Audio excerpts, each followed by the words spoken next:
Assalamualaikum warahmatullahi wabarakatuh. Alhamdulillah. Innal hamdalillah nahmaduhu wa nasta'inuhu wa nastaghfiruh wa na'udzu billahi min syururi anfusina wa min sayyiati a'malina. May yahdihillahu fala mudhillalah wa may yudlilhu fala hadiyalah. Asyhadu an la ilaha illallah wahdahu la syarikalah wa asyhadu anna Muhammadan abduhu wa rasuluh. Allahumma salli wa sallim ala rasulika wa habibika Muhammad bin Abdillah wa ala alihi wa sahbihi wa man ittaba'a huda wa jahada fi sabilihi ila yaumiddin, amma ba'du. Bapak dan Ibu yang berbahagia, pertama-tama kita panjatkan puji dan syukur kehadiran Allah. Alhamdulillah, di kesempatan ini kita dipertemukan oleh Allah Subhanahu wa taala selepas menunaikan sholat maghrib. Meskipun dalam cuaca hujan, alhamdulillah ini patut kita syukuri hujan yang sudah kita tunggu-tunggu, khususnya bagi para petani. Alhamdulillah, Allahumma sayyiban nafi'ah. Mudah-mudahan ini menjadi hujan yang bermanfaat. Yang kedua, setelah kita memuji dan bersyukur kepada Allah, salawat dan salam semoga tercurah pada Nabi kita Nabi Muhammad sallallahu alaihi wasallam. Adapun yang ketiga, di kesempatan ini akan kita lanjutkan untuk taklim kita. Sedianya kita akan membahas salah satu ayat dari tafsir surat Al-Baqarah, lanjutan tempo kemarin. Namun di kesempatan ini kita selingi dengan satu bab. Ini bulan Desember saya ambil bab Al-Adabu Ma'al Kafir, adab kepada orang kafir. Jadi adab kepada orang kafir atau bapak dan saudara yang berbahagia yang dirahmati Allah, bahasa kita adalah bagaimana sikap kita kepada orang yang berbeda agama. Kita harus memahami dulu bahwa makna kafir ini adalah orang yang hatinya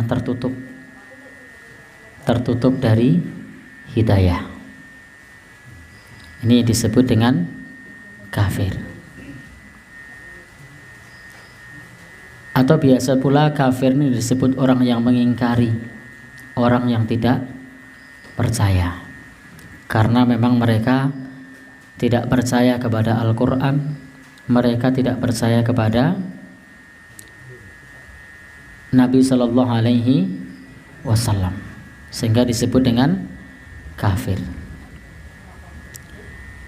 Di tempat kita istilah kafir biasa disebut dengan non-muslim.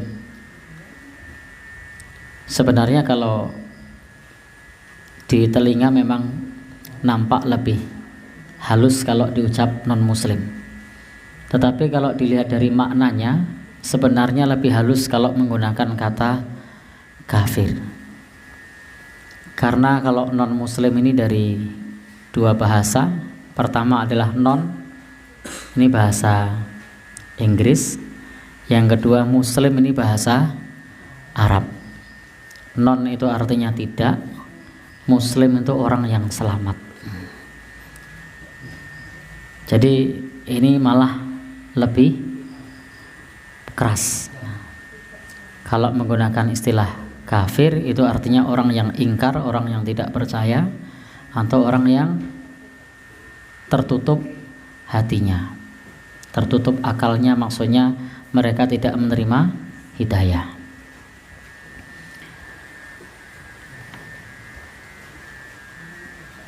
Allah Subhanahu wa taala berfirman, Innad dina indallahil Islam. Sebelum kita berbicara adab, kita pahami dulu posisi dinul Islam. Innad dina indallahil Islam. Sesungguhnya ad-din, agama yang diridhoi oleh Allah adalah Islam. Maka bersyukurlah kita sejak lahir kita sudah Islam, dari orang tua yang insya Allah Islam. Kemudian juga lingkungan kita juga lingkungan orang-orang Islam. Alhamdulillah. Di ayat yang lain Allah Subhanahu wa taala juga berfirman, "Wa may yabtaghi ghairal islami dina," barang siapa mencari agama selain Islam. Ini Al-Qur'an berfirman, Allah berfirman, barang siapa mencari agama selain Islam, fala yuqbala minhu, maka tidak akan diterima amalnya, wa huwa fil akhirati minal khasirin, dan di akhirat termasuk orang yang rugi. Jadi Al-Qur'an menyebutkan barang siapa mencari agama selain Islam maka tidak akan diterima amalnya dan di akhirat termasuk orang yang rugi. Disinilah Bapak Ibu yang berbahagia yang dirahmati Allah, Al-Quran telah mengajarkan kepada kita bahwa agama yang hak dan diridhoi oleh Allah adalah Islam. Dan barang siapa mencari agama selain Islam, maka amalnya tidak diterima dan di akhirat termasuk orang yang rugi. Nah, ketika kita membaca ayat ini, Bapak Ibu yang berbahagia yang dirahmati Allah, memantapkan kita untuk senantiasa dan terus sampai akhir hayat memeluk agama Islam. Dalam ayat yang lain juga disebutkan yang sering dibaca oleh khotib pada hari Jumat, fala tamutunna illa wa antum muslimun. Janganlah kalian sekali-kali mati melainkan dalam keadaan Islam, dalam keadaan muslim, dalam keadaan berpasrah diri kepada Allah Subhanahu wa taala. Dan Islam ini adalah agama yang sempurna. Al-yauma akmaltu lakum dinakum. Allah sudah berfirman, hari ini telah aku sempurnakan bagi kalian agama kalian. Jadi Allah sudah menyempurnakan agama Islam ini. Wa atmamtu alaikum nikmati, dan Allah sudah menyempurnakan nikmatnya, wa raditu lakumul Islam madina, dan ridho Islam sebagai agama. Di ayat ini surah Al-Maidah, kalau tadi di Al-Imran ayat 19, agama yang diridhoi oleh Allah adalah Islam. Kemudian yang diterima adalah amal Islam. Tadi di surah Al-Imran ayat 85. Kemudian kesempurnaan ini ada di surah Al-Maidah ayat 3. Bahwasanya Allah sudah menyempurnakan agama Islam. Maka kalau kita belajar Islam, mulai dari perkara yang remeh sampai perkara yang besar, itu sudah dibahas di sana. Maka Bapak Ibu yang berbahagia yang dirahmati Allah, kalau kita mau belajar Islam, sesungguhnya di sana telah mengajarkan kepada kita berbagai hal, mulai dari perkara yang kecil sampai perkara yang besar, komplit. Dan dalam pergaulan bermasyarakat, kita semua tahu bahwasanya di lingkungan masyarakat tidak semua memeluk agama Islam. Dalam pergaulan kita, dalam jual beli, pinjam meminjam, bermasyarakat, bahasa kita serawung, itu tidak mesti dengan yang satu agama, tetapi juga dengan yang beragama lain. Termasuk dulu di lingkungan Rasulullah SAW di Madinah, itu ada banyak masyarakat yang berbeda-beda satu sama lain. Ada orang musyrik, ada orang Yahudi, ada kaum muslimin, dan lain-lain. Mereka hidup di Madinah. Maka di bab ini pertama-tama adalah bahwa kita sebagai umat Islam adamu iqrarihi alal kufri, tidak boleh mengikrarkan kekufuran, wa adamu ridho bihi, dan tidak boleh ridho dengan kekufuran. Idzi ridho bil kufri kufrun, Sebab ridho dengan kekufuran itu hukumnya sama dengan kufur. Jadi kita tidak boleh ridho dengan kekufuran, tidak boleh mengucapkan lafaz kekufuran. Ini adab yang pertama.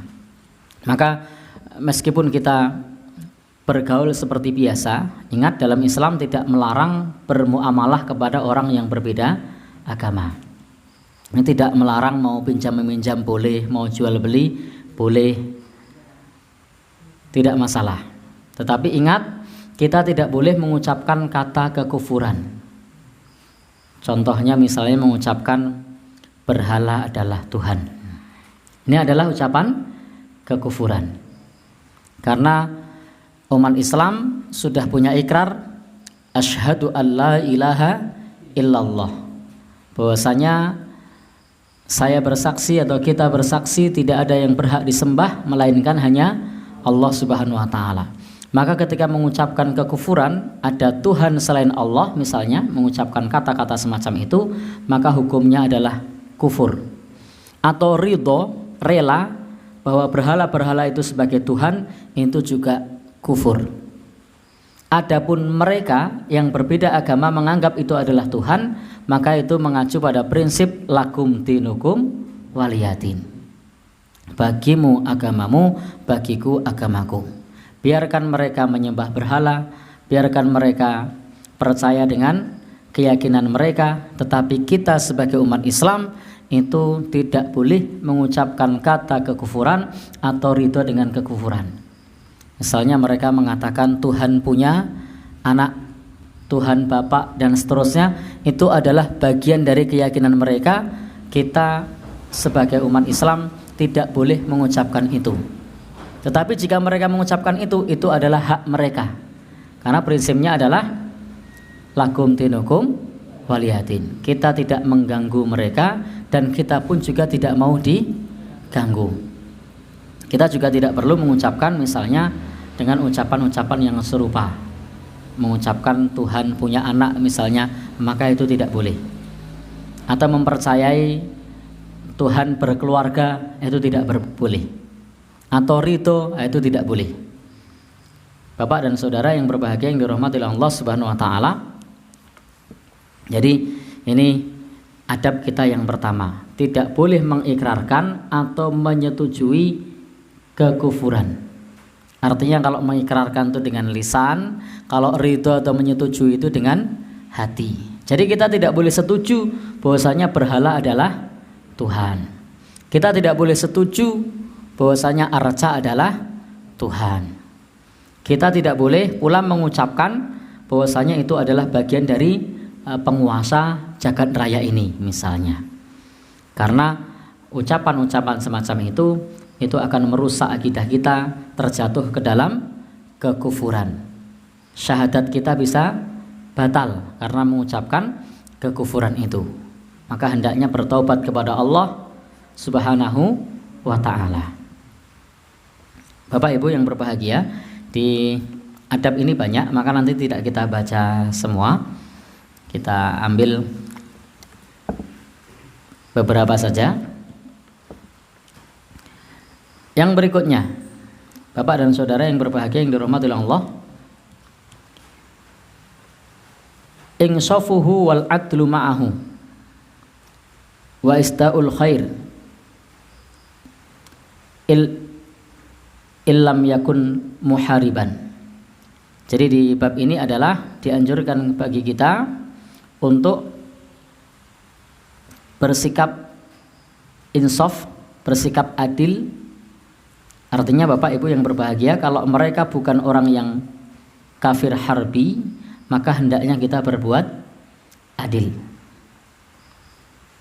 Allah Subhanahu wa taala berfirman dalam Al-Qur'an, "Wala yajrimannakum syana'anu qaumin ala alla ta'dilu." Janganlah kebencianmu kepada suatu kaum membuat kamu berlaku tidak adil.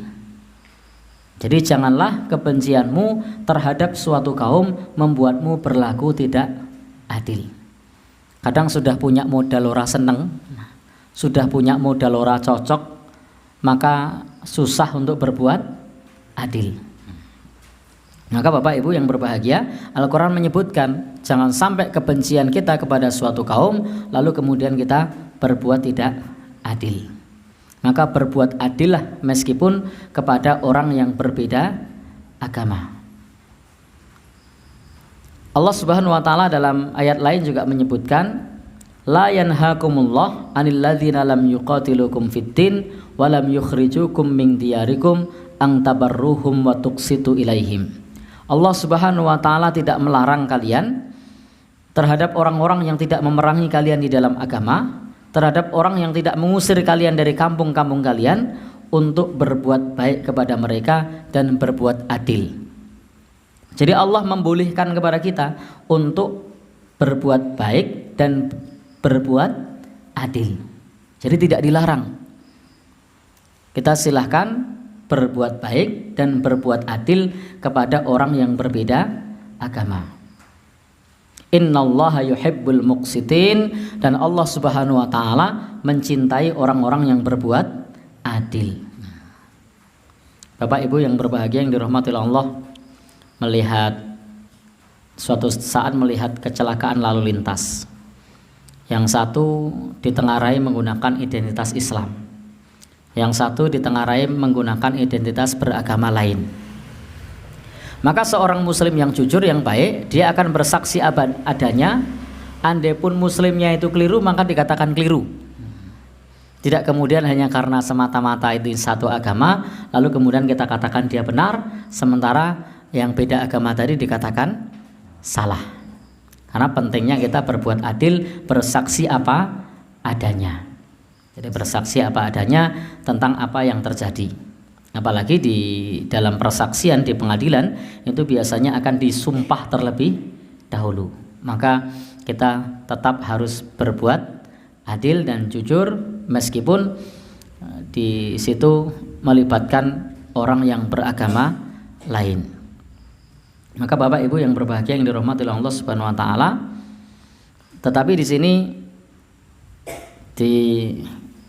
dikecualikan, yakni adalah orang kafir harbi. Jadi kalau kepada orang kafir harbi ini berbeda.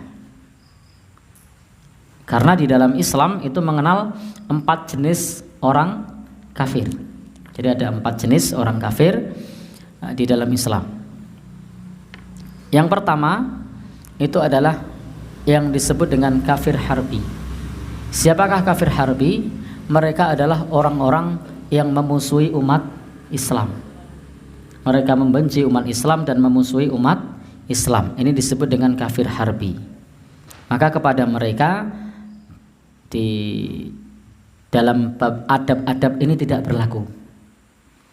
Jadi kepada mereka bab adab-adab ini tidak berlaku. Kepada orang kafir harbi yang memusuhi, yang membenci umat Islam, yang memerangi umat Islam. Sebagaimana dulu di Madinah Rasulullah Shallallahu Alaihi Wasallam itu mengangkat senjata kepada orang kafir harbi, tetapi tidak mengangkat senjata kepada orang kafir yang selain harbi. Yang kedua, ini sekedar mengingat kembali yang sudah pernah kita pelajari, itu ada namanya kafir zimmi. Ya, zimmi di sini adalah orang kafir yang mereka tidak mengganggu umat Islam. Jadi mereka tidak mengganggu umat Islam, mereka tidak memusuhi umat Islam, mereka hidup berdampingan dengan umat Islam. Nah, di sini orang kafir zimmi ini pun dalam pergaulan sehari-hari disebut sebagai ahlu zimmah atau zimmi, orang yang dijamin, yang dilindungi oleh negara. Maka Bapak Ibu yang berbahagia yang dirahmati oleh Allah Subhanahu wa taala, memang untuk lafadz kafir ini dalam pergaulan ini tidak disebut kepada orang kafir yang selain harbi. Kalau kepada kafir harbi tidak apa, ya Allah, wahai musuh Allah, atau ya kafir wahai kafir. Tetapi kepada orang kafir zimmi cara bersikap kita tidak begitu. Tidak memanggil hei kafir, tidak memanggil hei musuh Allah. Meskipun mereka statusnya adalah orang kafir, tetapi kafirnya adalah zimmi. Zimmi itu yang dilindungi atau dijamin keamanannya oleh negara. Rasul Shallallahu Alaihi Wasallam pun dalam sabdanya menyebutnya dhimmi, orang yang dijamin, orang yang dilindungi. Maka mereka ini tidak boleh untuk kita sakiti, tidak boleh dicaci maki, tidak boleh diganggu. Bahkan bapak dan saudara yang berbahagia yang dirahmati Allah, menjadi kewajiban dari penguasa muslim untuk melindungi mereka. Adapun yang ketiga itu adalah yang disebut dengan kafir mu'ahad. Kafir mu'ahad itu orang kafir yang mereka terikat perjanjian damai. Maka kalau ada orang kafir sudah terikat perjanjian damai, tidak boleh bagi umat Islam untuk mengingkari perjanjian tersebut. Dalam sejarah ada banyak perjanjian umat Islam dengan orang-orang selain Islam kepada orang musyrik. Semisal dalam perjanjian yang terkenal ada namanya Sulhul Hudaybiyah atau perjanjian Hudaybiyah. Meskipun dalam klausul perjanjian Hudaybiyah itu banyak klausul yang merugikan umat Islam, tetapi Rasul dan para sahabat tak ingin mengingkari perjanjian tersebut. Dalam Al-Quran Allah sudah berfirman, famastaqamu lakum fastaqimu lahum. Selama mereka istiqomah dengan janjinya, mereka pegang teguh janjinya tersebut, maka hendaknya kita juga istiqomah memegang janjinya. Jadi tidak boleh mengingkari janji kepada orang kafir yang sudah terikat perjanjian damai, sudah terikat perjanjian untuk hidup bersama, untuk damai, tidak memusuhi, lalu atau sudah berjanji untuk gencatan senjata kok kemudian menyerang. Nah, ini namanya mengingkari perjanjian. Ini tidak boleh. Kemudian yang keempat, jenis kafirnya adalah kafir musta'man. Orang kafir yang dijamin keamanannya oleh negara. Kalau untuk konteks saat ini khususnya para turis, para pelancong dari negara-negara lain yang mereka tidak menganut agama Islam misalnya, apakah boleh kemudian sampai di sini? Misalnya ada orang dari negara lain yang ke sini ditengarai di negaranya tidak suka dengan umat Islam. Bolehkah kemudian di sini di sweeping, di dzalimi? Tidak boleh. Jadi tidak boleh. Kenapa tidak boleh? Karena mereka sudah meminta jaminan perlindungan keamanan dan mendapatkan jaminan berupa visa. Maka tidak boleh sebagai umat Islam untuk mensweeping atau mengintimidasi orang-orang dari luar negeri yang mereka di negaranya ditengarai mengganggu umat Islam. Karena di negeri kita mereka sudah meminta jaminan perlindungan keamanan. Maka Bapak Ibu yang berbahagia yang dirahmati Allah, ini 4 jenis itu. Yang pertama adalah harbi, yang kedua adalah dhimmi, yang ketiga itu mu'ahad, yang keempat itu musta'man. Demikian pula Bapak Ibu yang berbahagia yang dirahmati Allah, kalau ada orang yang berbeda agama dalam satu peperangan kemudian dia minta perlindungan keamanan, maka tidak boleh dilukai, tidak boleh disakiti, dia dilindungi. Bahkan dalam Al-Quran disebutkan hatta yasma'a kalam Allah. Justru disitulah sampai dia mendengar firman Allah Subhanahu wa ta'ala. Ada kesempatan bagi kita untuk berdakwah.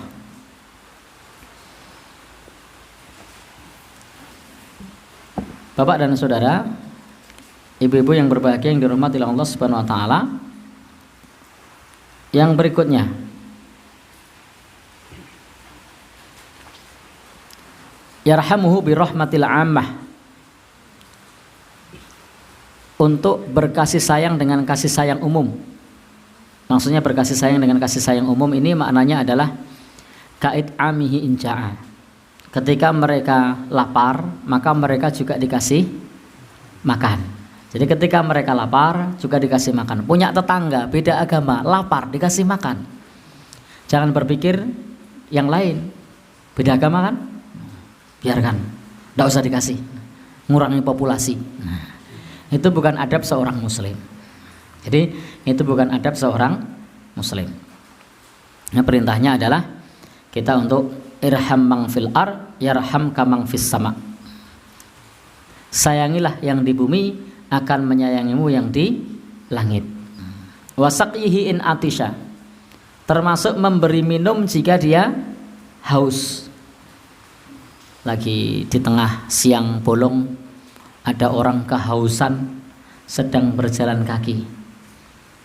Kemudian dia berteduh dalam keadaan kehausan dan ditengarai ternyata bukan beragama Islam. Bolehkah kita memberi minum? Boleh. Jadi silahkan diberi minum. Menolong orang tidak perlu melihat kepada identitas agamanya. Jadi menolong orang tidak perlu melihat identitas agamanya, negaranya, sukunya, pendidikannya.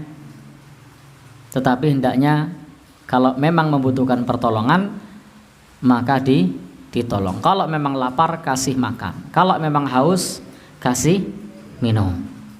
Wa mudawatihi in marido, dan mengobatinya jika sakit. Jadi kalau misalnya kita di jalan menemukan orang yang kecelakaan misalnya, meskipun ditengarai berbeda agama, itu tetap dibawa ke rumah sakit, jangan dibiarkan. Jangan sampai kemudian berpikir seneng ke wae. Nah, kenapa? Agamanya beda. Bapak Ibu yang berbahagia yang dirahmati Allah, itu bukan akhlak Islam. Karena dianjurkan untuk menyayangi siapapun yang di bumi, niscaya akan menyayangimu siapapun yang ada di langit. Wa ka'anqadhihi min tahlukah, termasuk menjauhkan, menghindarkan dari kebinasaan. Ya, menghindarkan dari kebinasaan. Ada orang beda agama pinjem mobil atau pinjem sepeda motor di tempat kita, dikasih tahu kalau remnya blong, jangan sampai kemudian wis neng kewe ngorak nabrak.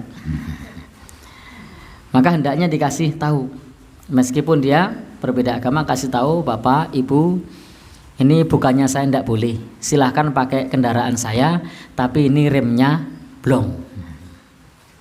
Untuk apa? Menjauhkan orang lain dari kerusakan, dari kebinasaan. Jangan sampai malah kesempatan rak ciloko mengko nabrak kok titenono deloken misalnya. Tidak begitu, kasih tahu. Jadi kasih tahu kalau itu remnya blong, supaya nanti berhati-hati. Wa tajnibihil adha, termasuk menjauhkan dari gangguan. Jadi menjauhkan dari gangguan. Bapak ibu-ibu yang berbahagia yang dirahmati Allah Subhanahu wa taala, atau segala sesuatu yang bisa membahayakan atau mengganggu maka perlu dijauhkan. Di depan rumah ada pohon kelapa, ditengarai daunnya sudah kering, belarake wis garing, kelapanya juga sudah kering, ada angin mobat mabit. Sementara orang kafir itu, orang non muslim itu duduk-duduk di bawahnya. Maka juga diperingatkan. Jangan sampai kemudian kita berpikir biarkan saja, kan beda agama, biar bonyok misalnya. Nah, mestinya tidak begitu, kasih tahu, Bapak Ibu, di atas banyak belarak kering atau daun yang pelepah kelapa yang kering. Itu juga beberapa kelapanya tempo hari banyak yang jatuh, itu masih banyak. Silahkan minggir di tempat yang jauh dari kelapa tersebut misalnya. Untuk apa? Menjauhkan orang dari mara bahaya. Jadi Bapak Ibu yang berbahagia yang dirahmati Allah Subhanahu wa taala, jangan sampai kemudian kita mendiamkan terhadap perkara-perkara semacam itu. Adapun yang berikutnya, adamu adiyatihi fi malihi aw damihi aw irtihi in kana ghaira muharib, tidak boleh mengganggu hartanya, tidak boleh mengganggu darahnya, tidak boleh mengganggu kehormatannya. Disinilah di antara adab seorang muslim kepada orang yang beragama lain. Tidak sepantasnya seorang muslim mengganggu, merusak harta orang yang berbeda agama. Tidak sepantasnya, tidak selayaknya seorang muslim yang beriman kepada Allah dan hari akhir itu kemudian menumpahkan darah orang yang beragama lain atau menyakitinya, atau juga au'irtihi, menjatuhkan kehormatannya, in kana ghairu muharib, jika dia bukan orang kafir harbi. Kalau untuk kafir harbi, Bapak dan saudara yang berbahagia yang dirahmati Allah, itu nanti ada pembahasannya tersendiri. Karena itu kita sebagai warga negara yang baik, mestinya ketika kita punya tetangga atau punya kerabat atau punya kenalan yang mereka berbeda agama, hartanya tidak boleh dirusak, tidak boleh dicuri, tidak boleh dicubit, tidak boleh disakiti. Demikian pula kehormatannya tidak boleh dijatuhkan. Bagaimana dengan sama muslim? Lebih-lebih lagi kepada orang yang non muslim saja kita tidak boleh, apalagi kepada sesama muslim. Sebagaimana di dalam hadis yang sangat terkenal dari Nabi Shallallahu Alaihi Wasallam, bahwasanya dima'akum wa amwalakum wa aradukum haramun alaikum. Bahwasanya darah, harta dan kehormatan diharamkan bagi kita. Jadi tidak boleh kita menumpahkan darah, mengambil harta atau merusak harta atau juga kehormatan orang lain. Sampai-sampai Nabi Shallallahu Alaihi Wasallam bersabda, man adza dzimmiyan. Jadi Nabi menyebut man adza dzimmiyan, barang siapa yang mengganggu orang kafir dzimmi. Dia tidak mengatakan, Nabi Shallallahu Alaihi Wasallam tidak mengatakan dengan lafadz yang lain, tapi beliau menggunakan lafadz dzimmi. Fa ana khosmuhu yaumal qiyamah, maka aku akan menjadi musuhnya pada hari kiamat. Jadi Nabi bersabda, barang siapa yang mengganggu orang kafir dzimmi, maka akan menjadi musuh Nabi pada hari kiamat. Artinya sebagai seorang muslim, kita tidak boleh mengganggu tetangganya yang berbeda agama. Lah kalau mengganggu bagaimana? Kalau mengganggu kelak bisa menjadi musuh Nabi pada hari kiamat. Maka kalau kita tidak ingin menjadi musuh Nabi Shallallahu Alaihi Wasallam, maka hendaknya kita jauhi kedzaliman kepada siapapun juga, baik kepada orang muslim, kepada orang non muslim, atau kepada orang kafir, kepada lingkungan kita, kepada saudara-saudara kita, hendaknya kita jauhi kedzaliman. Sebagaimana di dalam hadis qudsi, Allah Subhanahu wa taala berfirman, ya ibadi wahai hambaku, inni haramtu dzulma ala nafsi, sesungguhnya aku telah mengharamkan kedzaliman atas diriku, wa ja'altuhu bainakum muharraman, dan aku menjadikan di antara kalian diharamkan, fala tadzalamu, maka janganlah kalian saling mendolimi. Jadi Nabi Shallallahu Alaihi Wasallam bersabda dalam sebuah hadis qudsi bahwa Allah berfirman, wahai hambaku, sesungguhnya aku telah mengharamkan kedzaliman atas diriku dan aku jadikan di antara kalian diharamkan, maka janganlah kalian saling mendolimi. Nah, Bapak, Ibu, ikhwan, akhwat yang berbahagia yang dirahmati oleh Allah Subhanahu wa taala, adab yang berikutnya masih ada beberapa, kita lanjutkan. Di dalam adab yang berikutnya, jawazul ihda ilaih, bolehnya seorang muslim itu untuk memberi hadiah atau menerima hadiah. Jadi bolehnya memberi hadiah, wa qabulu hadiah, dan juga bolehnya menerima hadiah. Baik hadiah itu dari orang ingkana kitabian, dari orang ahli kitab, Yahudian atau Nasranian, orang Yahudi maupun orang Nasrani. Sebagaimana sahih dari Nabi Shallallahu Alaihi Wasallam, annahu kana yud'a ila ta'amin yahud, bahwasanya Nabi Shallallahu Alaihi Wasallam pernah diundang untuk menghadiri jamuan makan oleh orang Yahudi, dan Nabi Shallallahu Alaihi Wasallam pun menghadiri. Kalau ada orang beda agama mengundang kita makan-makan, ya hadir, tidak masalah, selama makanannya adalah makanan yang halal. Kalau makanannya haram tidak boleh.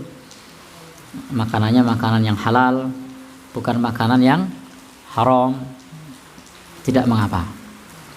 Termasuk kalau misalnya mereka memberi hadiah, tidak mengapa kita terima hadiah dari mereka.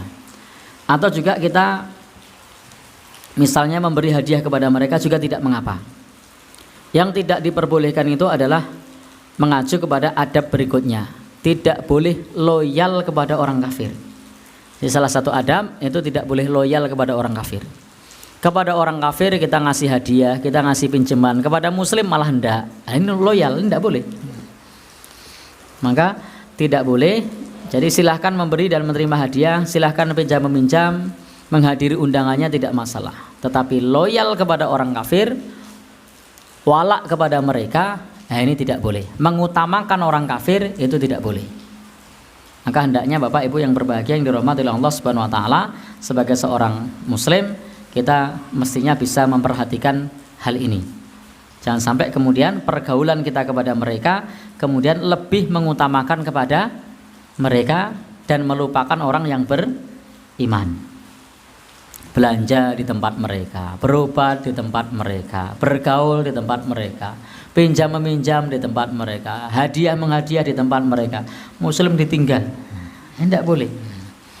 Maka Bapak Ibu yang berbahagia yang dirahmati Allah, jadi saya sampaikan, silahkan pinjam meminjam, silahkan jual beli, silahkan memberi hadiah, tetapi tidak boleh loyal mengutamakan mereka. Karena seorang muslim mestinya punya loyalitas, punya istilahnya ngeboti kepada sesama muslim. Jadi kalau misalnya Bapak Ibu yang berbahagia yang dirahmati oleh Allah Subhanahu wa taala mau bergaul silahkan, tetapi kita harus paham mengenai masalah konteks loyalitas. Apa bahasa lain? Basa Jawa ini apa? Ngeboti. Jangan sampai kita ngeboti orang kafir, hendaknya kita ngeboti orang beriman, ngeboti orang Islam. Ada warung tetangga kanan kiri muslim, kenapa malah ke tempat yang jauh yang bukan muslim? Jadi, lah kalau beli di tempat yang bukan muslim boleh. Kalau memang ya, dekatnya yang bukan muslim tidak apa-apa. Mau berobat ke tempat orang yang bukan muslim, boleh enggak? Ya boleh, enggak masalah. Tadi yang tidak boleh itu adalah ketika kita ngeboti. Baik Bapak Ibu yang berbahagia yang dirahmati Allah, kita lanjutkan. Adab yang berikutnya adalah adamu ingkahil mukminah. Tidak boleh kita menikahkan atau ada hubungan pernikahan antara muslim dengan orang kafir. Allah Subhanahu wa taala berfirman, "Wala tunkihul musyrikina hatta yu'minu." Jadi tidak boleh kita menikahkan orang muslim kepada orang musyrik sampai mereka beriman. Sebagaimana di dalam ayat lain, Bapak dan saudara yang berbahagia yang dirahmati Allah Subhanahu wa taala, di sambungan ayat ini maksud saya itu sebaliknya juga tidak boleh. Jadi musyriknya dinikahkan kepada muslimah tidak boleh, atau juga mereka perempuannya yang musyrik dinikahkan kepada laki-laki yang muslim juga tidak boleh. Maka Bapak Ibu yang berbahagia yang dirahmati Allah, hendaknya kita pertahankan putra-putri kita. Jangan sampai kemudian ketika berhubungan dengan orang yang berbeda agama kepada orang musyrik, lalu kemudian melepaskan agamanya, lalu memilih menikah dengan orang yang berbeda agama. Maka jangan sampai kemudian putra-putri kita itu murtad meninggalkan agama Islam. Kenapa? Karena kalau murtad ini dalam Al-Quran disebutkan hukumannya sangat berat. Wa may yartadid minkum an dinihi fayamut wa huwa kafir. Barang siapa yang murtad dari agamanya lalu kemudian mati dalam keadaan kafir, dalam keadaan masih murtad, maka disebutkan habitat a'maluhum, amalnya akan batal. Jadi amalnya akan batal. Bahkan disebutkan ashabun nar, mereka menjadi penghuni neraka. Jadi amalnya batal, penghuni neraka. Na'udzubillahi min dzalik. Apalagi di dalam hal ini ketika seseorang sudah murtad, maka otomatis tali pertalian Islamnya sudah lepas. Sehingga disebutkan di dalam ayat hum fiha khalidun, termasuk orang yang diancam oleh Allah Subhanahu wa taala kekal di dalam neraka. Maka bagaimanapun juga kepada putra-putri kita, kalau misalnya berhubungan dengan orang yang berbeda agama lalu kemudian ingin melakukan pernikahan, maka mereka yang harus masuk Islam jangan sampai kemudian dari yang muslim murtad. Pentingnya untuk mempertahankan Islam. Bapak Ibu yang berbahagia, dan ingat kita mengacu pada prinsip la ikraha fiddin, tidak ada paksaan di dalam beragama. Jadi maksudnya bagaimana? Kita tidak boleh memaksa orang lain untuk masuk Islam. Tapi kalau putra-putri kita yang sudah Islam, itu hak kita untuk tetap mempertahankan putra-putrinya Islam. Orang tua punya tanggung jawab untuk tetap mempertahankan akidah Islam. Jangan sampai kemudian kan tidak ada paksaan dalam agama, ya terserah kowe nduk. Ya terserah kowe no, sak karepmu nek kowe seneng ya ora apa-apa. Jangan. Jadi karena ini terkait surga neraka. Ini terkait kehidupan akhirat. Jangan sampai agama digadekan hanya karena dunia, hanya karena hubungan pernikahan. Ini penting. Jaga akidah putra-putri kita, jaga jangan sampai menikah kepada orang yang berbeda agama. Kalau terpaksanya beda agama, maka mereka yang harus masuk Islam. Yang berikutnya, tasmituhu idza atasa wa hamidallah ta'ala bi ayyaqul yahdikumullah wa yuslihu balakum. Kalau mereka bersin lalu mengucap alhamdulillah, maka silahkan didoakan yahdikumullah, semoga Allah memberi hidayah. Jadi karena saat ini kita sering menjumpai orang yang bukan Islam, non muslim, orang kafir, dia mengucap lafaz-lafaz Islam, fasih mengucapkan salam, fasih mengucapkan lafaz alhamdulillah, biasa mengucapkan istighfar karena saking akrabnya bergaul dengan sesama Islam, dengan sesama kaum muslimin. Padahal mereka agamanya bukan Islam. Saking kulinone sampai kemudian begitu fasih mengucapkan. Maka kalau mereka mengucapkan lafaz-lafaz Islam itu, doakan yahdikumullah, semoga Allah Subhanahu wa taala memberi hidayah. Ada orang kafir kok kepleset innalillah misalnya kan. Yang muslim saja kalau kepleset tidak bilang begitu. Misalnya loh, lalu tiba-tiba ada orang kafir kepleset innalillah. Doakan yahdikumullah, semoga Allah memberi hidayah. Atau Pak, ini ada hadiah dari tetangga sebelah lagi syukuran misalnya. Lalu dia bilang alhamdulillah. Doakan yahdikumullah, semoga Allah Subhanahu wa taala memberinya hidayah. Baik Bapak Ibu yang berbahagia yang dirahmati Allah. Yang berikutnya, la yabda'hu bis salam. Tidak boleh memulai mengucapkan salam kepada mereka. Jadi tidak boleh memulai mengucapkan salam kepada mereka. Wa in sallama alaihi radda alaihi. Bapak dan saudara, kalau mereka mengucapkan salam, maka silahkan dijawab. Jawabnya wa'alaikum. Wa'alaikum tok ya. Tidak pakai tok ya. Wa'alaikum saja. Tidak pakai saja. Wa'alaikum. Jadi kalau mereka mengucapkan salam assalamualaikum, jawab saja wa'alaikum. Meskipun komplit assalamualaikum warahmatullahi wabarakatuh, maka jawab saja wa'alaikum tanpa yang lain. Cukup wa'alaikum.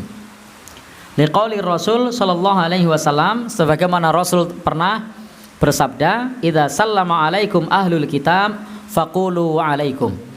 Apabila mengucapkan salam kepada kalian orang ahli kitab, maka jawablah wa alaikum. Maka dijawab wa alaikum.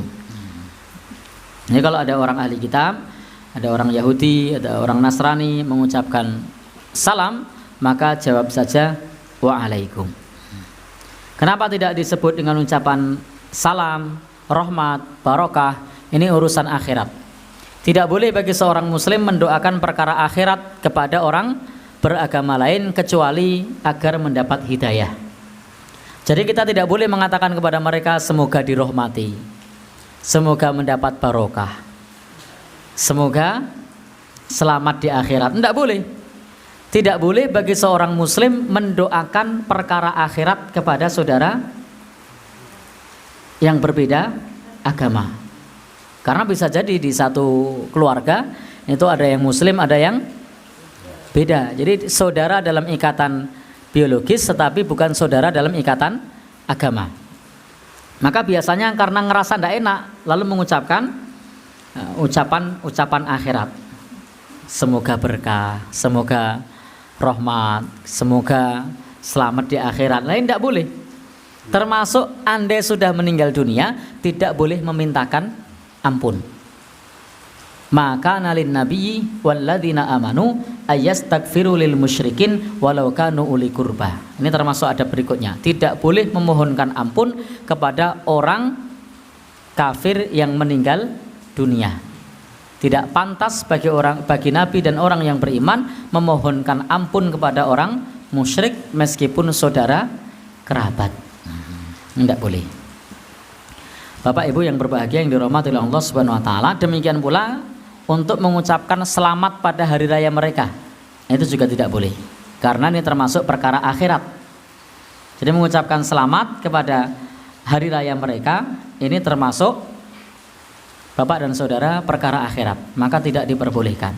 Jika mereka mengucapkan assalamualaikum saja, keselamatan bagi kalian, maka jawaban kita cuma waalaikum tanpa kata selamat. Bapak Ibu yang berbahagia yang dirahmati Allah, karena memang tidak boleh mendoakan urusan akhirat. Tetapi kalau doanya doa dunia masih boleh. Selamat pagi, selamat siang, selamat sore, selamat malam. Ya kalau tidak tahu ya beda lagi. Karena tidak tahu.